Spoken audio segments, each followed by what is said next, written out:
मेरी प्रिय बच्ची, हवाओं में घुली हुई शीतल तरंगे तुम्हारे दिल की सतह को कुछ ऐसे स्पर्श कर रही हैं कि तुम्हें एहसास हो रहा है कि तुम्हारा लक्ष्य अब सामने ही आ खड़ा हुआ है।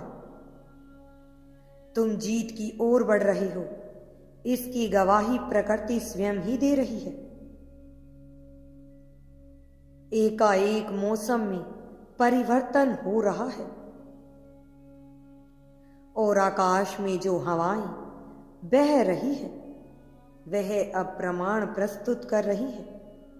तुम्हारी जीत का ग्रह फिर से उदित हो रही है। जो अवसर तुमसे दूर हो गए थे वह सहज ही तुम्हारी ओर बढ़ने लगेंगे,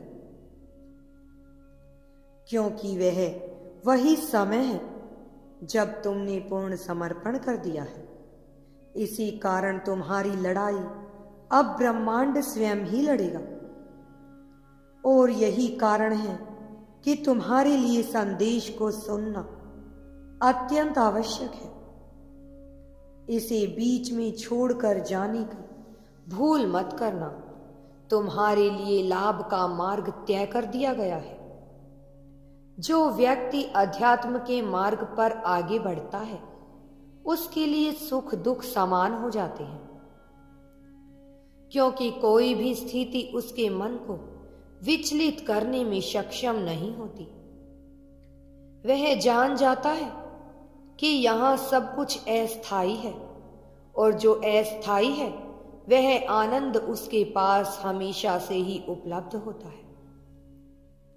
उसे उससे कोई छीन नहीं सकता, ना समय ना ही कोई जीव।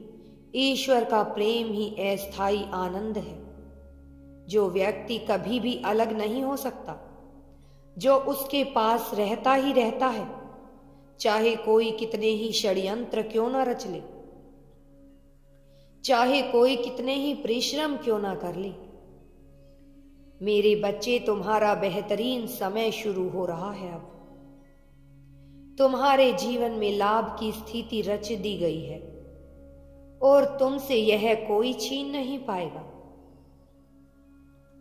तो जिस दिन से अध्यात्म के मार्ग का चयन कर चुके थे उसी दिन से तुमने अपने लिए जीत निश्चित कर दी थी।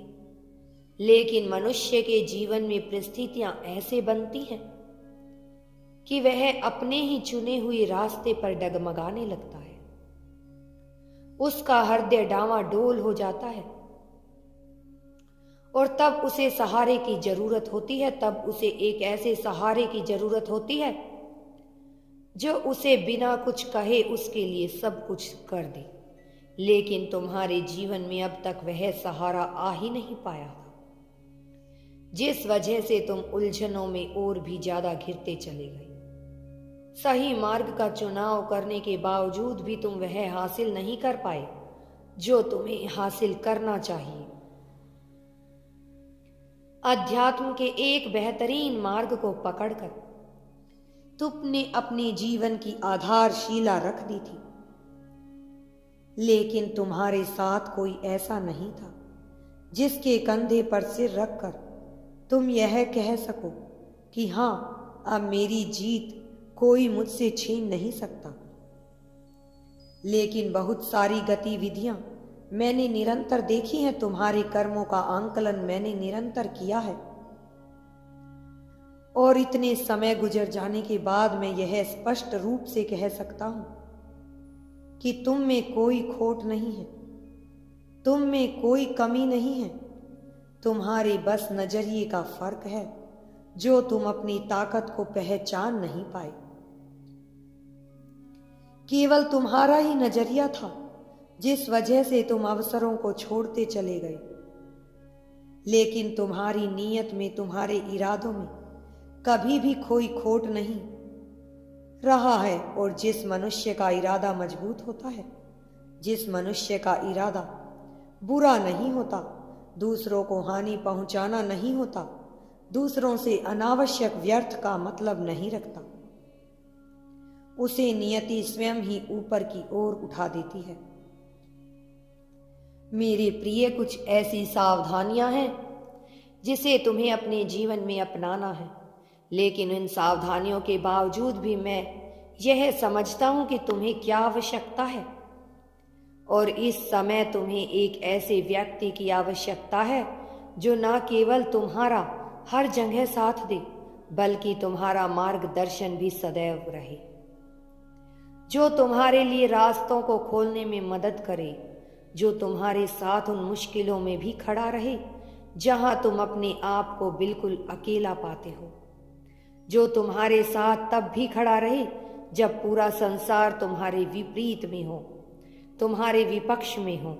मेरे प्रिय, वह समय आ चला है, और यह समय यूं ही नहीं आया है। यह समय तुम्हारे सत्कर्म, तुम्हारी प्रार्थनाओं, तुम्हारे पूर्वजों की दुआओं और तुम्हारे अभिभावक देवदूतों की प्रशंसा से तुम्हें दिया जा रहा है। और जब तुम्हें यह समय प्राप्त हो रहा है तो तुम्हारे जीवन में एक ऐसी ऊर्जा भेजी जा रही है जो एक मनुष्य के रूप में तुम्हें घेरेगी। यह ऊर्जा पूरी तरह से आवश्यक इच्छाओं, सकारात्मकता और महत्वाकांक्षी अपेक्षाओं से भरी हुई होगी। यह ऊर्जा तुम्हें देखने में नकारात्मक प्रतीत हो सकती है, लेकिन उसके केंद्र में, इसकी गणना में तुम्हारे लिए केवल लाभ ही छुपा हुआ होगा। भौतिक जगत में तुम अब तक उस उन्नति को प्राप्त नहीं कर पाए हो जो प्राप्त करना तुम्हारे लिए आवश्यक है। साथ ही आध्यात्मिक मार्ग पर तुमने कदम तो बढ़ा लिए हैं, लेकिन अब एक मंजिल के बाद तुम आगे बढ़ नहीं पा रही हो।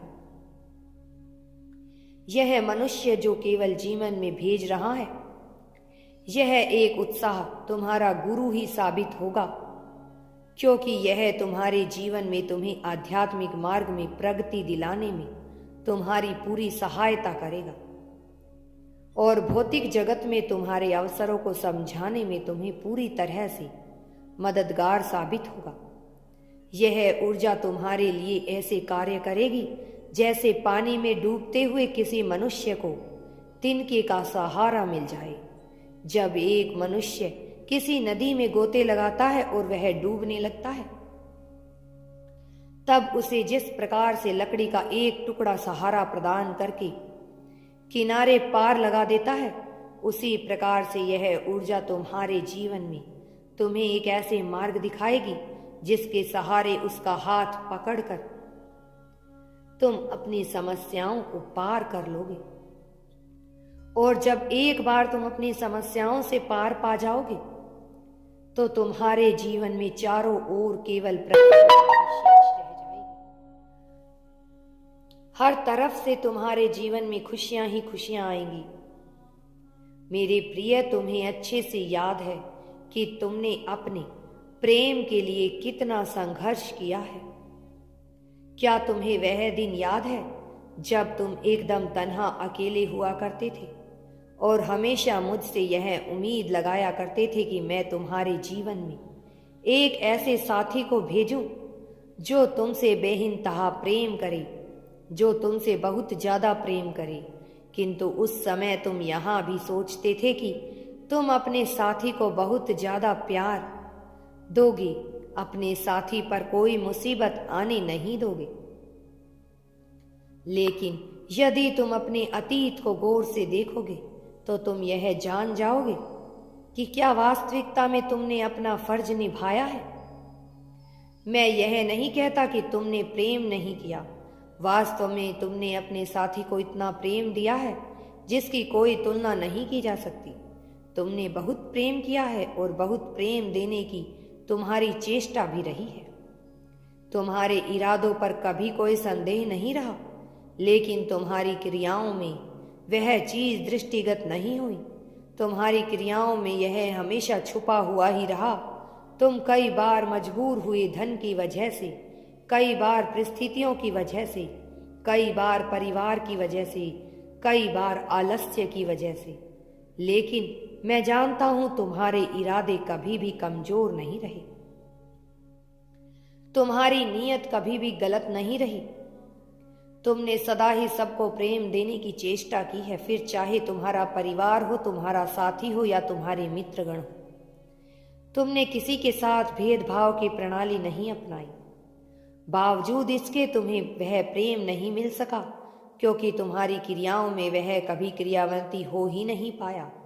जो तुम्हारे मन में उत्पन्न होता है, जैसी भावना तुम्हारे मन में दूसरों के लिए पनपती है, वो तुम उचित प्रकार से जाहिर नहीं कर पाते, जिस वजह से वो तुम्हारे प्रेम को समझ नहीं पाते और कई बार तुम्हें अहंकारी समझ बैठते हैं, तुम्हें गलत समझ बैठते हैं। मेरे बच्चे, जबकि तुम्हारा दिल बहुत कोमल है, तुम्हारे भीतर करुणा बहुत ज्यादा भरी हुई है। तुमसे दूसरों का दर्द भी देखा नहीं जाता, और यही कारण है कि जब जब तुम्हें सताया गया, तुम अध्यात्म के मार्ग का चयन करते आए हो। ऐसा नहीं कि तुम कमजोर हो, लेकिन तुम व्यर्थ के बवाल में नहीं पड़ना चाहते हो। तुम कई बार जवाब नहीं दे पाए तत्कालीन परिस्थिति में जब तुम्हारे साथ अन्याय हुआ। यह संदेश तुम्हें साहस और निष्ठा दोनों ही देगा। अगर मेरे बच्चे तुम्हें यूनिवर्स पर विश्वास है तो कमेंट में धन्यवाद यूनिवर्स लिखकर चैनल को सब्सक्राइब करो। तुम्हारा कल्याण होगा, तुम्हारा जीवन सुखमय और समृद्ध बन जाएगा।